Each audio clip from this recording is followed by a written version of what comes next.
¿En qué reino te gustaría vivir? Ese es el título. O dicho de otra manera, ¿quién quieres que gobierne tu vida? ¿Pedro Sánchez? ¿Alberto Núñez Feijóo? ¿Santiago Abascal? ¿Eres de derechas, de izquierdas, de centro? ¿Pasa de todo? ¿Tienes tu propia forma de entender las cosas? ¿Quién te gustaría que gobernase tu vida? ¿Una monarquía?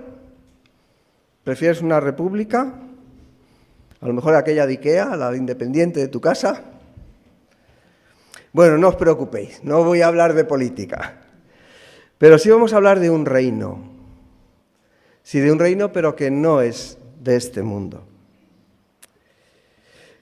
¿Por qué? Pues porque el Evangelio que estamos leyendo, el Evangelio de Marcos, empieza hablando del reino.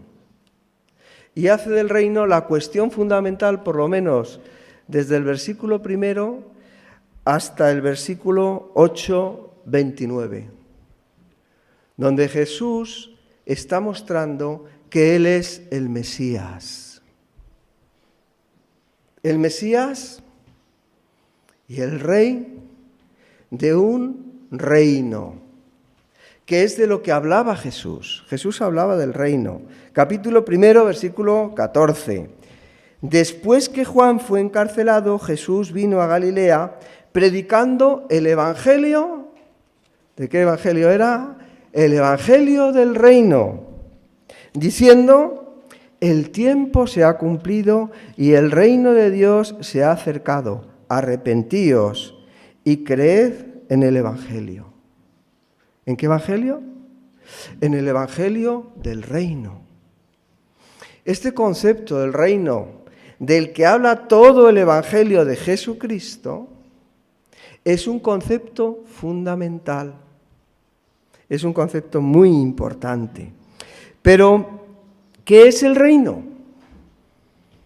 Y ahí ya la respuesta se complica y no os podéis imaginar cuánto. A lo mejor sí, a lo mejor algunos se imagina cuánto se puede complicar.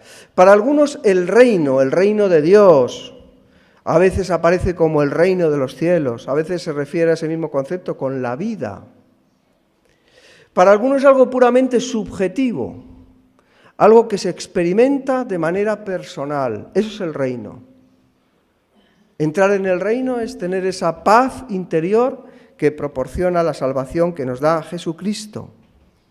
Pero hay otros, Dot, por ejemplo, que dice que el reino, tal y como Jesús lo planteaba, tal como aparece en el Nuevo Testamento, el reino no es solamente algo subjetivo, el reino es un gobierno objetivo, es un gobierno histórico, es un gobierno real. No solamente intrapersonal. Hay quien dice que el reino es algo espiritual. El reino de los cielos, pues está por ahí. ¿En el cielo dónde está? Por encima de la tierra, por ahí, ¿no? Otros, sin embargo, dicen que el reino es algo que tiene que ser eminentemente terrenal. Fijaos qué diferencias hay, en las concepciones del reino. Esto es, claro, cuando oramos el Padre Nuestro, ¿qué se dice? Venga a nosotros tu reino, no ahí arriba, tiene que venir aquí abajo. Y es otra dimensión del reino también. Hay unos que opinan que el reino es algo espacio-temporal, que tiene un lugar, un tiempo definido y un lugar también definido.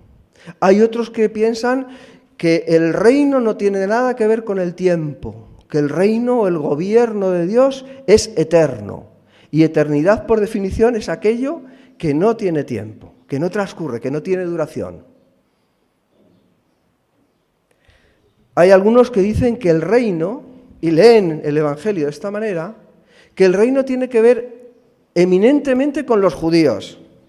Entonces, algunos pasajes, cuando pasan por aquí, dicen, es que el reino, esto es lo que Jesús hablaba a sus conciudadanos, sus contemporáneos, que eran judíos. Entonces, el reino es algo judío. Hay otros que dicen, no, el reino es para la iglesia. Cuando Jesús habla del reino, de su reino, está hablando a la iglesia. Y otros dicen, ni judíos ni gentiles, el reino de Dios es para todos, es un reino universal. Hay unos que dicen que el reino es algo presente. Jesús dice, el reino se ha acercado, el reino ya está aquí. Otros dicen, no, el reino es algo del futuro. El reino vendrá. ¿Por qué? Porque el mundo ahora está en el poder de las tinieblas. El reino es el reino venidero. Otros que dicen que es pasado, presente y futuro, porque Dios siempre ha reinado. Bueno. Otros dicen que será el milenio. El reinado milenal es la expresión por excelencia del reino. ¿Sigo? Me paro ya, ¿no? No voy a dar una solución a esto, ¿bien? Hay muchas interpretaciones, hay tantos enfoques, que yo desde luego no voy a agotar el tema. Y que haya muchos enfoques no quiere decir que estos enfoques que he ido citando estén equivocados. Son enfoques, ¿bien? No me defino por cuáles opino yo que son correctos o incorrectos. Quizá hay algo de verdad en todos y cada uno de ellos, ¿no? Pero sí quiero hablar del reino, aunque sea tan complicado, porque el reino es algo central en el mensaje de Jesús. ¿Se entiende por qué quiero hablar del reino? Aunque sea difícil, me voy a arriesgar.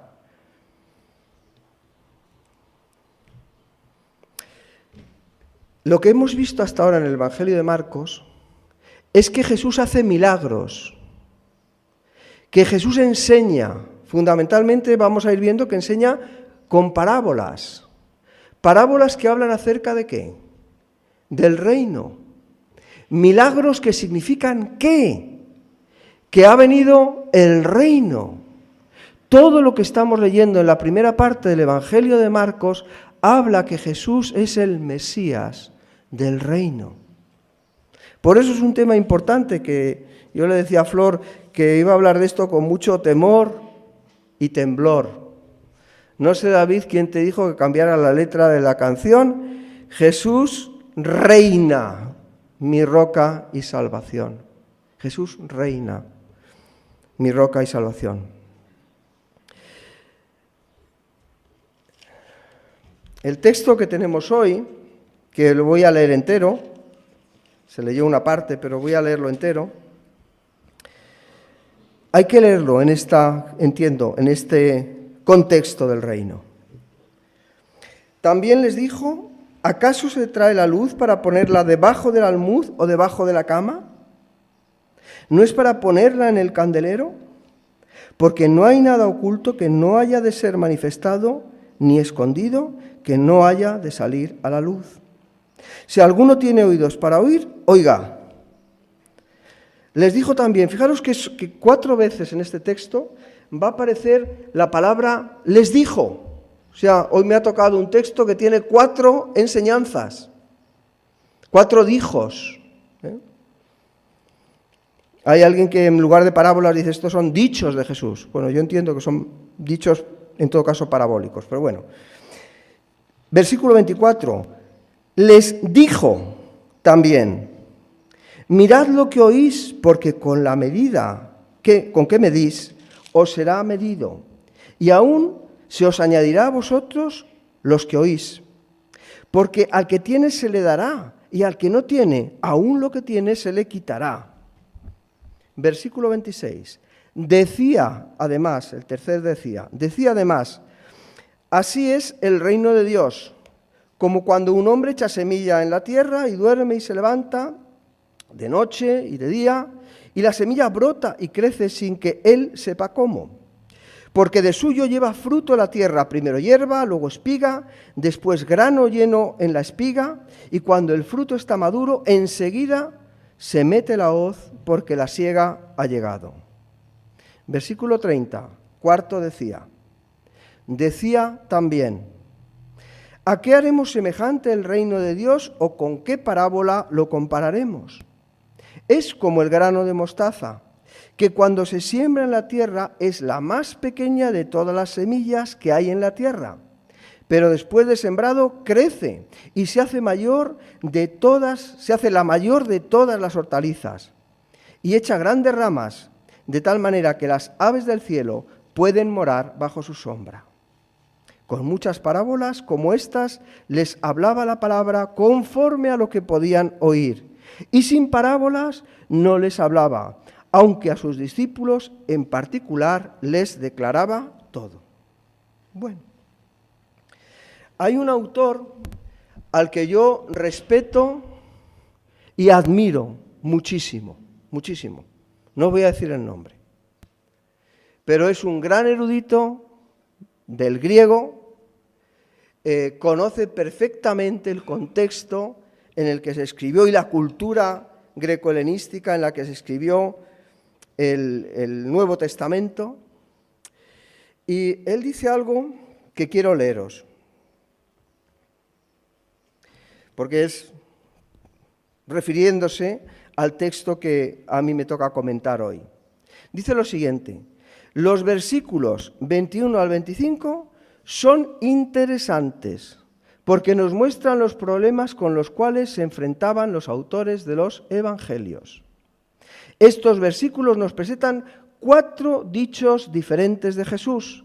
En el versículo 21 hay un dicho sobre la lámpara. En el versículo 22 se habla sobre la revelación de las cosas secretas. En el versículo 24 hay una frase que afirma que recibiremos en la misma medida que hayamos dado.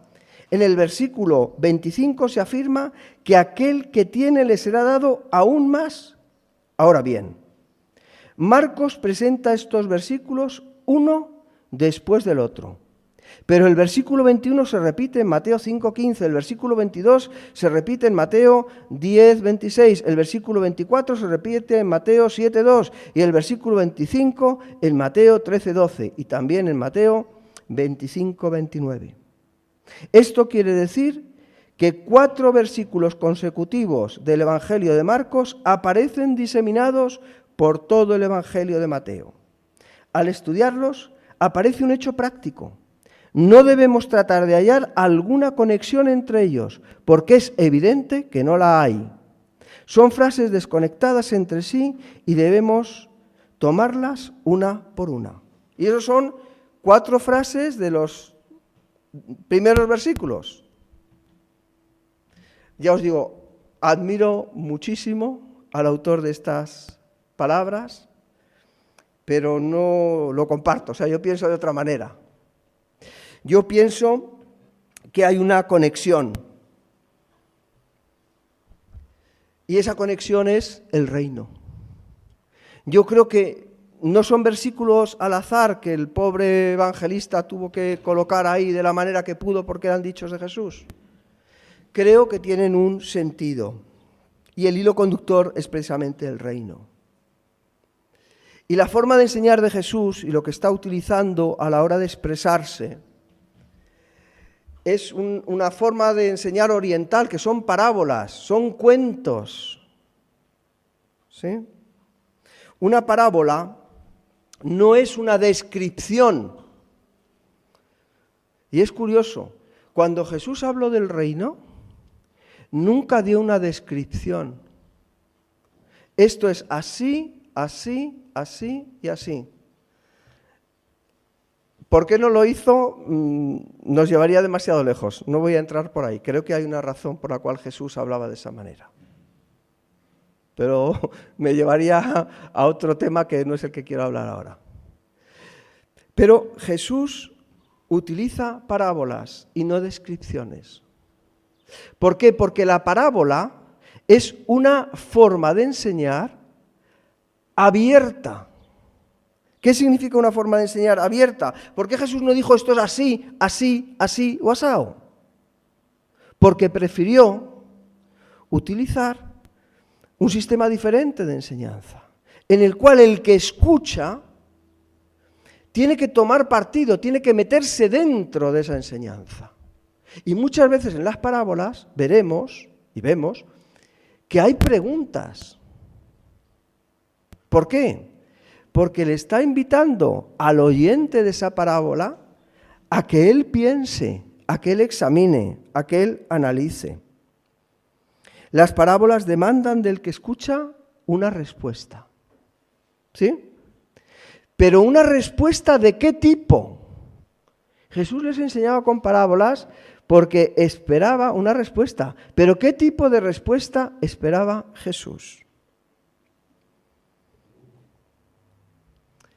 Bueno, al igual que del reino, se puede contestar a esta pregunta de muchas maneras. Yo voy a decir como yo lo entiendo.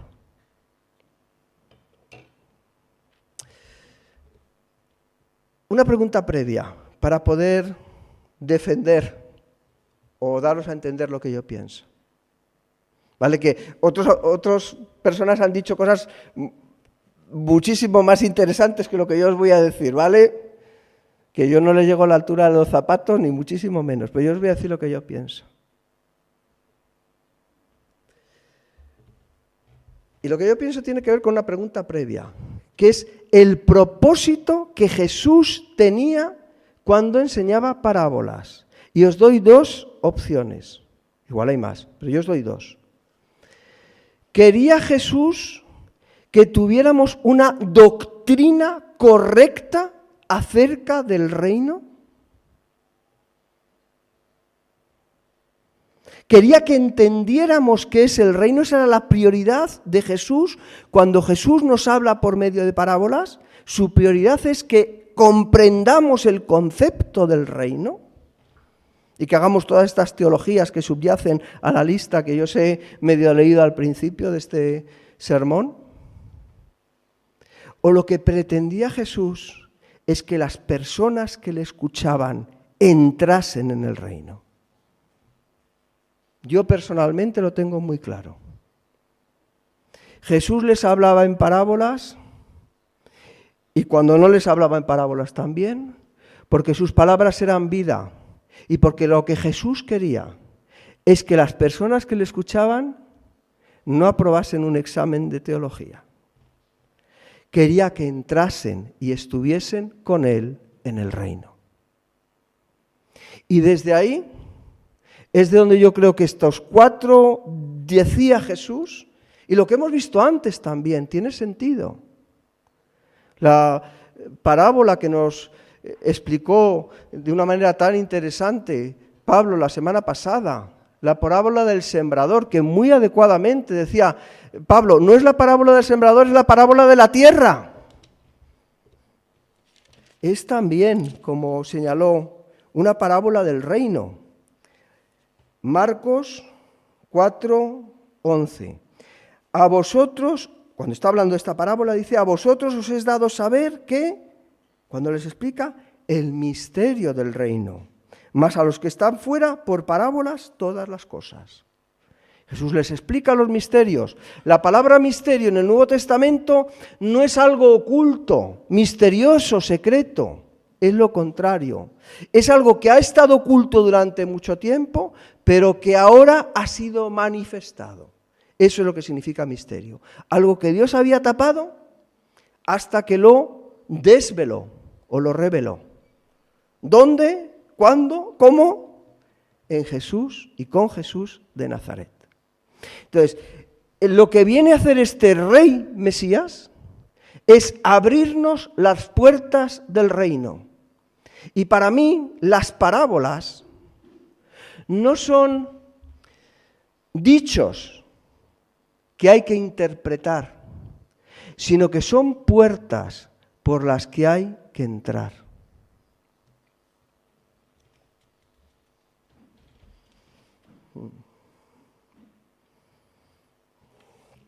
Vamos con la primera. También les dijo, y fijaos, una pregunta para hacer pensar, para tomar una actitud, para dar un paso, para hacer algo. En mi opinión, para entrar en el reino, para ser ciudadano del reino, para que el reino gobierne tu vida. ¿Acaso se trae la luz para ponerla debajo del almud o debajo de la cama? ¿No es para ponerla en el candelero? Porque no hay nada oculto que no haya de ser manifestado ni escondido, que no haya de salir a la luz. Fijaos además que Jesús hace una afirmación, primero una pregunta, luego una afirmación y luego da un porqué. La primera puerta es esta. La primera puerta para vivir en el reino. Si tú quieres que gobierne tu vida el Rey de Reyes, el Señor de Señores, Cristo Jesús, el Mesías, es la siguiente, que si tú entras por la puerta de la verdad, que Jesús dice que Él es la verdad, tienes que andar en el reino de la luz. Que el que ha atravesado la puerta de Cristo tiene que andar en luz. ¿Por qué? Porque la verdad, en primer lugar, la verdad está para que se vea. Jesús vino al mundo para alumbrar la oscuridad y las tinieblas. ¿Por qué? Pues porque al final también lo que hay en el fondo sale a la luz. Al final se verá qué tipo de tierra eres. No se puede esconder la luz. No se puede esconder quién eres. ¿Qué es lo que hace Adán y Eva en el jardín del Edén después de pecar? ¿Qué es lo primerito que hacen cuando estaba Dios también paseando por ahí, por el jardín? Lo primero que hacen es esconderse. Adán le dice, ¿no? Porque tuve miedo. Porque estaba desnudo y me escondí. ¿Quién te dijo que estabas desnudo? ¿Qué hay mal en tu vida para que no se pueda ver a la luz? Para que no puedas caminar a la luz. ¿Qué tienes que esconder? Los hijos de la luz tenemos que caminar en luz. Parece sencillo. Pero o entramos por esta puerta o entramos.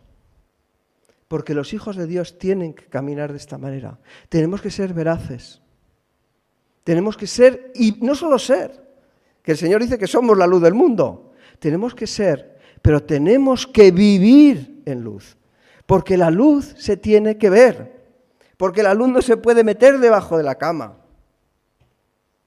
Efesios 5:8 dice, porque en otro tiempo erais tinieblas, mas ahora sois luz en el Señor, andad como hijos de luz.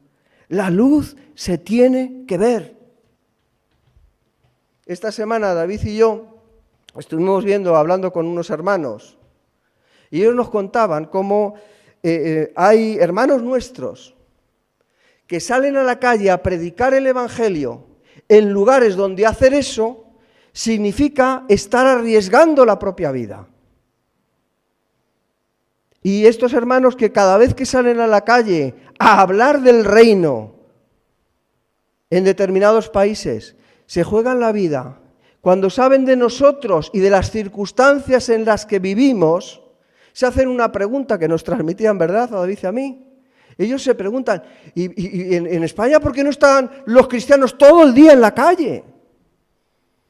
¿Qué hemos hecho con la luz que nos han dado? A mí, personalmente, me da un poco de vergüenza, o mucha.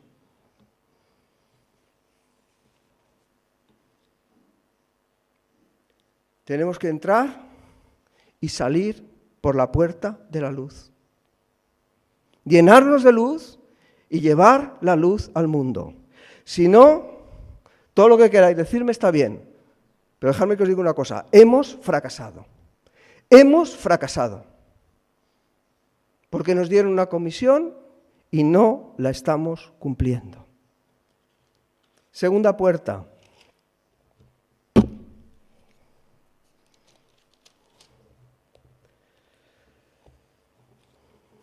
¿Dónde está? Aquí.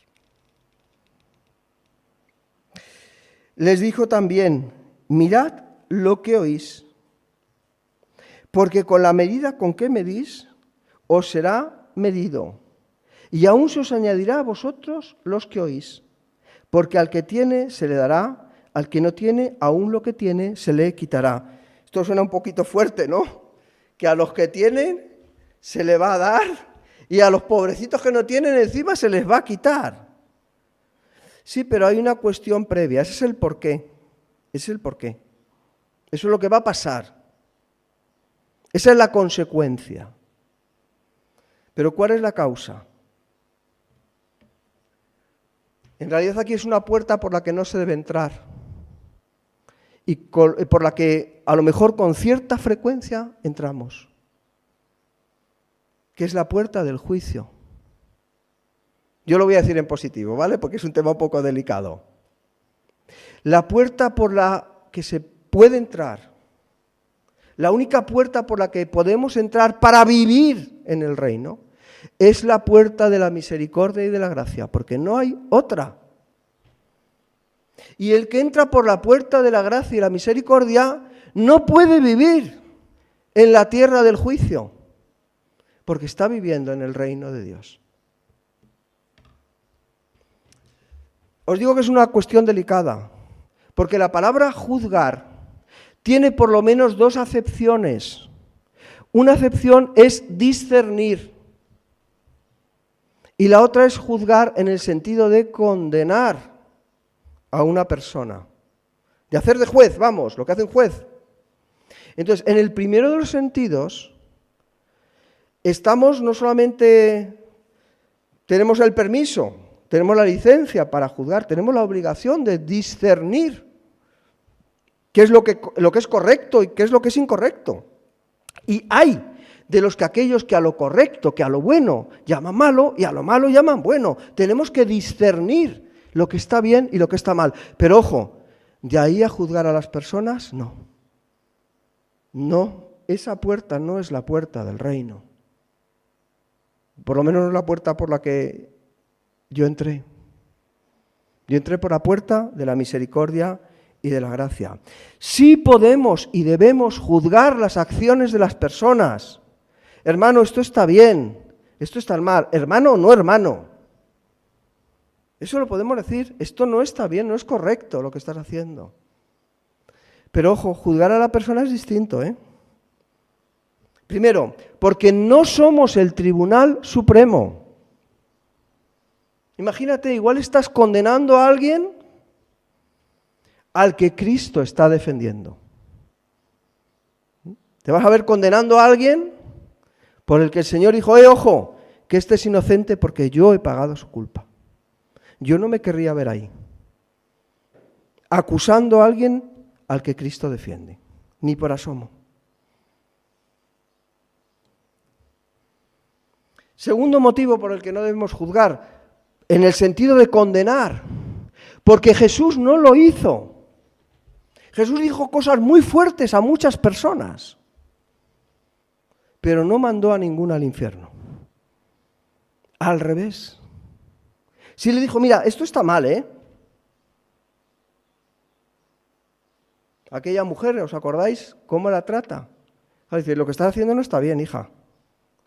Vete y no peques más. No dijo vete al infierno.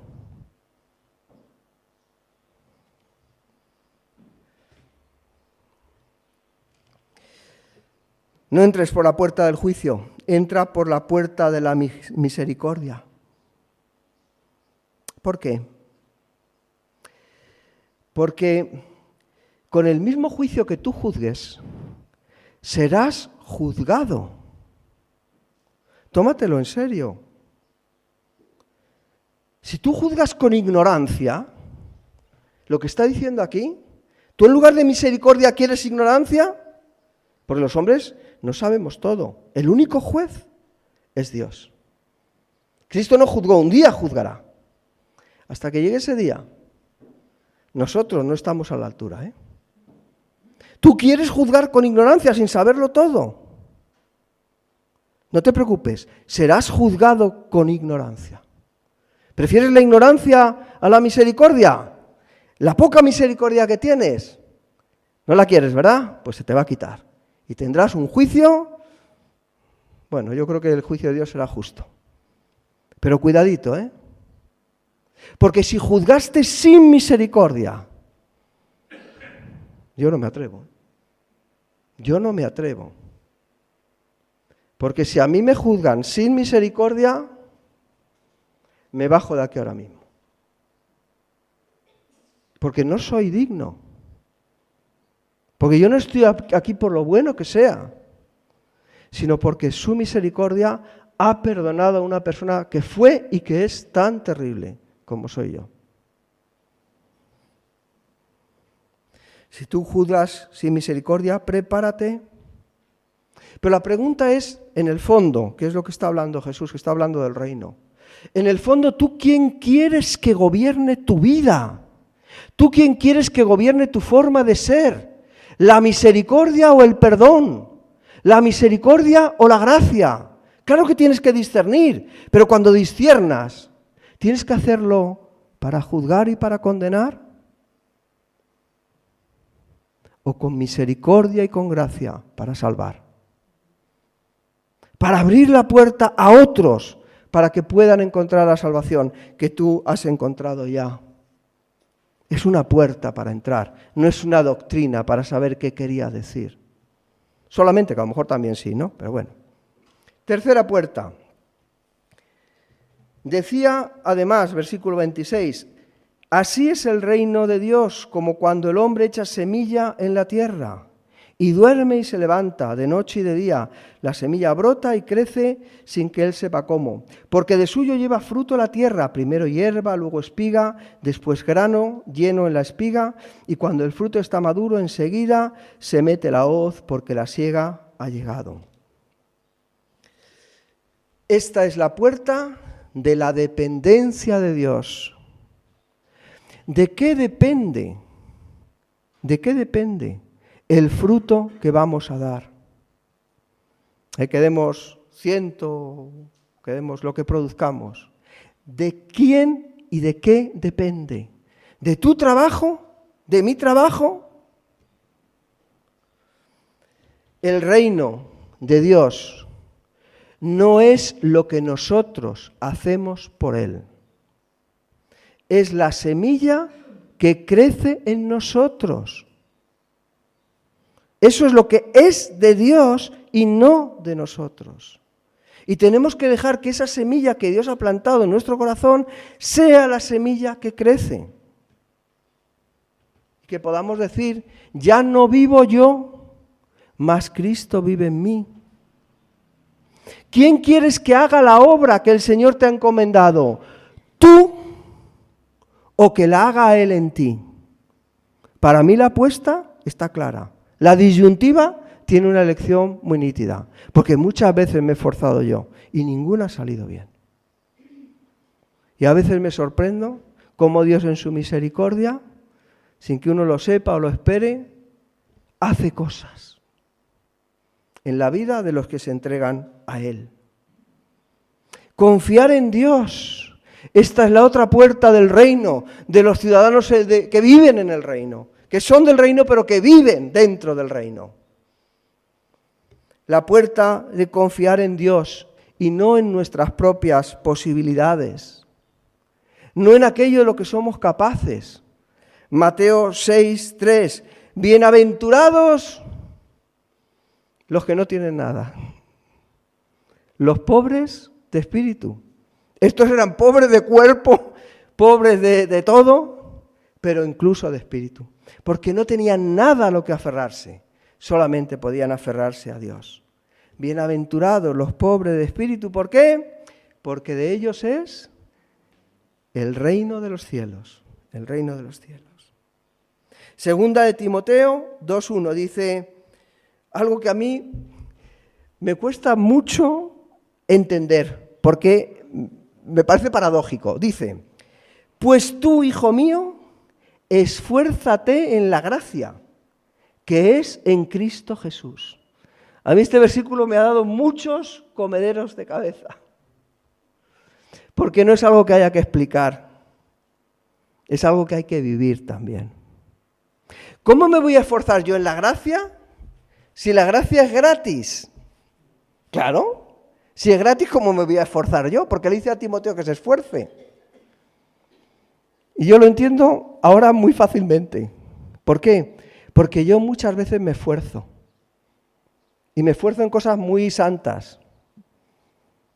Bueno, mira así un poco de reojo para que no me veáis de frente, ¿no? Me esfuerzo en cosas muy, muy santas. Pero en lo que no me esfuerzo es en que sea Dios el que hace la obra en mi vida.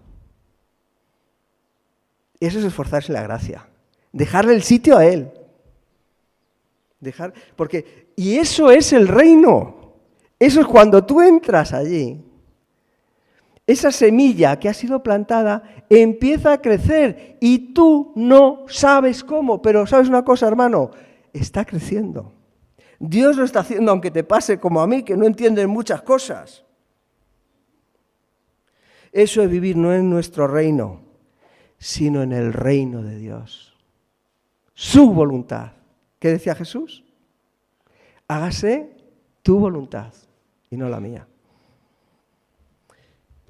Eso sí, el fruto, como nos cuenta también esta parábola, no es inmediato.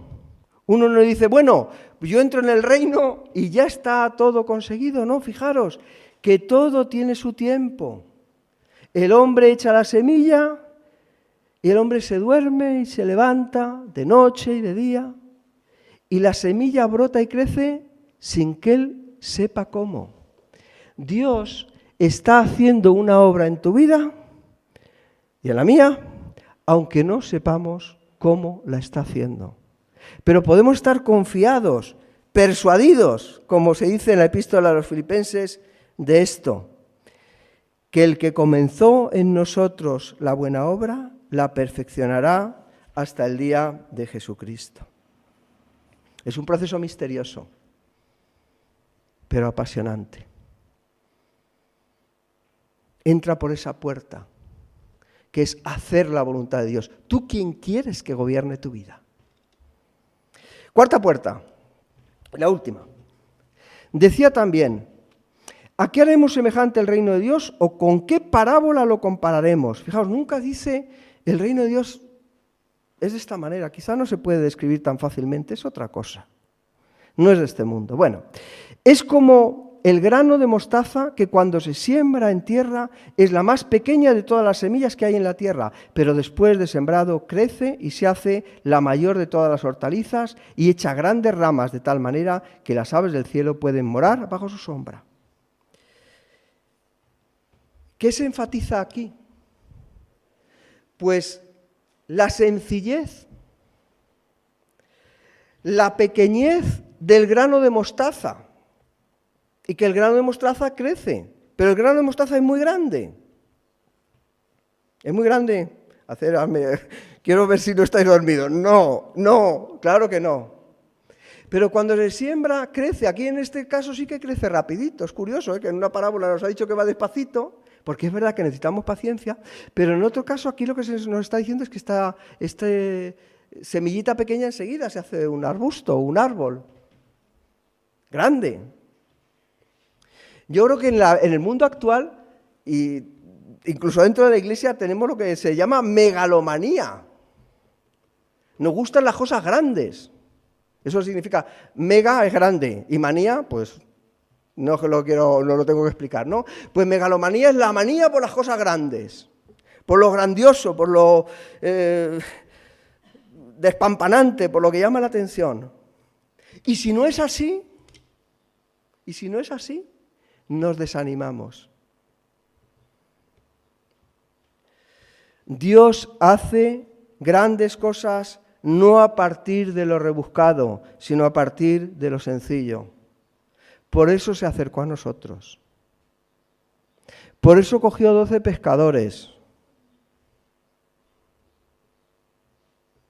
Porque la prioridad de Jesús no era la misión, ni la visión, ni la revisión de la misión. La prioridad de Jesús eran las personas. Lo que tenemos al lado, nuestro vecino, nuestro amigo, nuestro vecino, el que se sienta en el banco.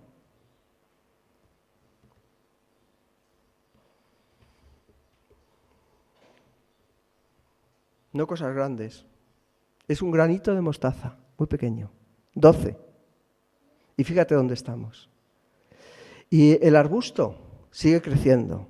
Y todo tipo de aves, si uno estudia la historia de la Iglesia, todo tipo de aves van a venir a protegerse, a refugiarse en la sombra o en las ramas de ese árbol. Pero el árbol sigue creciendo, es un árbol pequeño, pequeñito.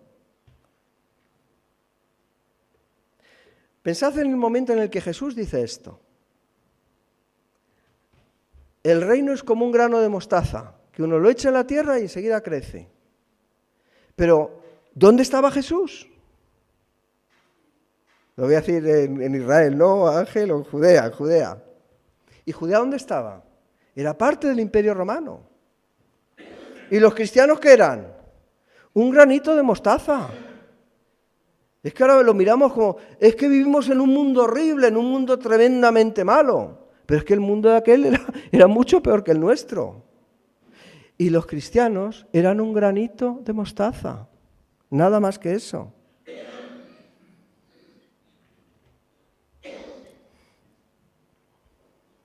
Vino el reino, pero estaba el Imperio Romano. Poder, pompa, gloria. Pero frente a eso que ofrece Roma, que ofrecía Roma y que ofrece Roma ahora, que sigue siendo lo mismo, honor, fama, dinero, gloria, reconocimiento, poder, etcétera, etcétera, etcétera, el reino de Dios ofrece otra cosa. Y si no, pues nos leemos las bienaventuranzas. Ofrece otra cosa. Sin embargo, el mundo nos está invitando a vivir de acuerdo con unos valores que no son los valores, las normas, los principios del reino. Y esto es peligroso. Porque la puerta por la que tenemos que entrar no es la de la megalomanía. Es la puerta de lo sencillo y de lo inmediato, de la verdad del Evangelio del reino. Así de claro.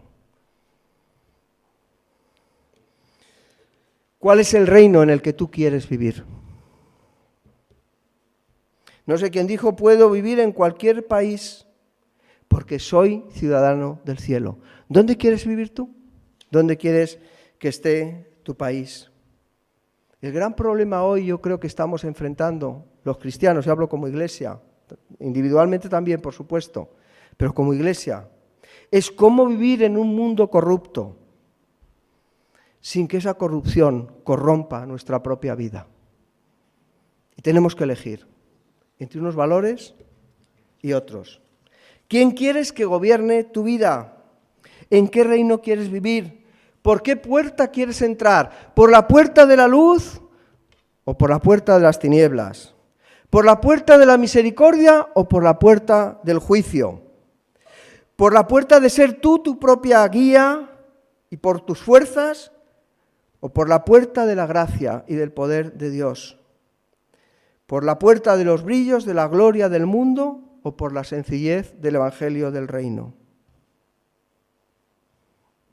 Ayer estuvimos en la graduación de la facultad, y con esto termino, la Facultad de Teología de la UEB, hacían la graduación.